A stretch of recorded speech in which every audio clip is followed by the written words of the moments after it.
Welcome to everything Gujarati channel. તો ગુજરાતી ચેનલમાં આપ સૌનું સ્વાગત છે. તો ચાલો બાળકો, આજે હું તમને કંઈક સવાલ જવાબ પૂછીશ. ઓકે, તો આ પિક્ચરમાં તમે જુઓ છો, આ બતાવે છે, આ ટબુડી પૂછે છે ક્વેશ્ચન કે આ ઓક્ટોપસને કેટલા પગ છે.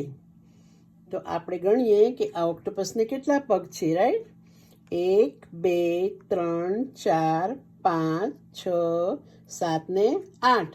તો કેટલા પગ છે ઓક્ટોપસને? કેટલા પગ હોય છે? 8 પગ હોય છે. હવે આ ટબુડીને પાછું તરબૂચ ખાવું છે.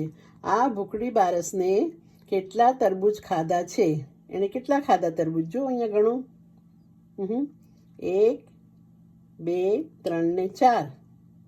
એણે તો ઘણા બધા ખાધા છે. આ સાપના પેટમાં ઘણા બધા તરબૂચ દેખાય છે, પણ એના હાથમાં તો એક જ તરબૂચ છે. રાઈટ.